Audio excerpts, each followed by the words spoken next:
இன்றைக்கி நான் உங்களுக்காக என்ன ரெசிபி கொண்டு வந்திருக்கேன்னு தெரியுமா? எல்லாருமே உணவகத்துக்கு போனாங்கன்னா, இந்த ரெசிபியை தான் முதல்ல ஆர்டர் பண்ணுவாங்க. அந்த அளவுக்கு ஒரு ஃபேமஸாக இருக்கக்கூடிய ரெசிபியை தான் நான் உங்களுக்கு கொண்டு வந்திருக்கேன். அதுவும் வந்து மிகவும் ஆரோக்கியமான முறையில் வீட்டில் இருக்கக்கூடிய குழந்தைகள், பெரியவர்கள் எல்லாருக்கும் பிடிச்ச மாதிரி எப்படி வீட்டிலேயே ஹோட்டல் ஸ்டைலில் செய்யலாம் அப்படிங்கிறத இந்த வீடியோவில் பார்க்கலாம். வாங்க வீடியோக்குள்ளே போகலாம். அதை செய்கிறதுக்கு அடுப்பில் ஒரு கடாய் வச்சுட்டு 1 டேபிள் ஸ்பூன் நெய், 1 டேபிள் ஸ்பூன் ஆயில் சேர்த்துட்டு சூடானதும் ஒரு மீடியம் சைஸ் வெங்காயத்தை பொடிசாக கட் பண்ணி சேர்த்துட்டு நல்லா வதக்கி விடுங்க. வெங்காயம் கண்ணாடி பதம் தாண்டின உடனே 50 கிராம் பீன்ஸ் பொடிசாக கட் பண்ணி சேர்த்துக்கோங்க. கூடவே 50 கிராம் கேரட்டையும் பொடிசாக இந்த மாதிரி டைமண்ட் ஷேப்பில் கட் பண்ணி சேர்த்துக்கோங்க. சேர்த்துட்டு நல்லா வதக்கி விடுங்க. இந்த இடத்துல நீங்கள் குடமிளகாய் சேர்த்துக்கலாம், பச்சை பட்டாணி சேர்த்துக்கலாம். ரொம்ப ஆரோக்கியமாக இருக்கும்.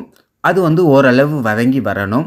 அது வரைக்கும் வதக்கி விட்டுக்கோங்க. பாருங்கள், இந்த அளவுக்கு வந்த உடனே இது கூட ஒரு மீடியம் சைஸ் தக்காளியை வந்து பொடிசாக கட் பண்ணி அதை சேர்த்துக்கலாம். நான் இன்றைக்கி 2 பேர் சாப்பிட்ற அளவுக்கு இந்த அளவு செய்கிறேன். இது வந்து ஒரு ஆள் நிறைய சாப்பிட்டாங்கன்னா ஒரு ஆளுக்கு போதும். பாருங்கள், இந்த அளவுக்கு நம்ம சேர்த்த பொருள் எல்லாம் வதங்கின பிறகு வந்து இது கூட 1/4 டேபிள் ஸ்பூன் வந்து மஞ்சள்தூள் சேர்த்துக்கலாம். கூடவே காரத்துக்கு ஏற்ற மாதிரி 1/2 டேபிள் ஸ்பூன் வந்து மிளகாய்த்தூள், 1/2 டேபிள் ஸ்பூன் வந்து மல்லித்தூள் சேர்த்துக்கோங்க. கூடவே அந்த பேக்கெட்டில் வரக்கூடிய மசாலா பொருளையும் சேர்த்துக்கோங்க. நீங்கள் போடக்கூடிய அளவை பொறுத்து இந்த மசாலா பொருள் சேர்த்துக்கோங்க. மசாலா பொருள் சேர்த்துட்டு இதுக்கு தேவையான உப்பு சேர்த்துக்கலாம். நான் வந்து ஒரு 1/4 டேபிள் ஸ்பூன் வந்து உப்பு சேர்த்துக்கிறேன். உப்பு தேவைக்கு ஏற்ற மாதிரி சேர்த்துக்கோங்க. சேர்த்துட்டு நல்லா கலந்து விடுங்க. பாருங்கள், இந்த அளவுக்கு நல்லா கலந்து விட்டுக்கோங்க. அடுத்ததாக இது கூட நமக்கு தேவையான தண்ணி சேர்த்துக்கலாம். நான் வந்து 1.5 கப் அளவுக்கு தண்ணி சேர்த்துக்கிறேன். உங்களுக்கு வந்து நம்ம செய்யக்கூடிய இந்த நூடுல்ஸ் வந்து உங்களுக்கு தண்ணியாக வேணும்னா தண்ணி இன்னும் கொஞ்சம் கூட சேர்த்துக்கோங்க. தண்ணி சேர்த்துட்டு நல்லா ஒரு மூடி போட்டு மூடி விட்டுருங்க. நல்லா கொதிக்கட்டும்.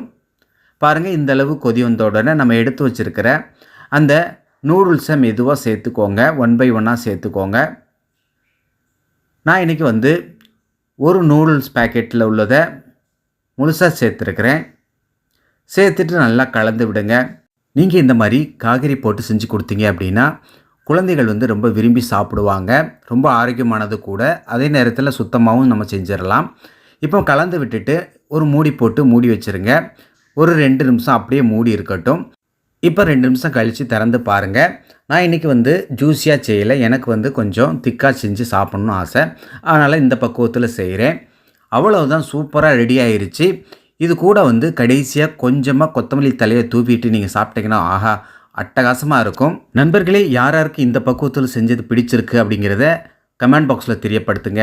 ஓகே நண்பர்களே, இதே மாதிரி பக்குவத்தில் இதே அளவுகளோட நீங்களும் வந்து இந்த ஆரோக்கியமான முறையில் செய்து சாப்பிட்டு பார்த்துட்டு டேஸ்ட் எப்படி வந்துன்னு சொல்லுங்கள். இந்த வீடியோ உங்களுக்கு பிடிச்சிருந்தால் லைக் பண்ணுங்கள். உங்கள் நண்பர்களும் சொந்தங்களும் பார்க்கணும்னா அவர்களுக்கும் ஷேர் பண்ணுங்கள். மறக்காமல் நம்ம சேனலை சப்ஸ்கிரைப் பண்ணாதவங்க சப்ஸ்கிரைப் பண்ணிக்கோங்க. ஃபாலோ பண்ணாதவங்க ஃபாலோ பண்ணிக்கோங்க. ஓகே நண்பர்களே, எல்லோரும் பாதுகாப்பாக இருங்க. இதே போன்று அடுத்து ஒரு அருமையான வீடியோவில் சந்திக்கிறேன். Take care. Bye bye. Thank you.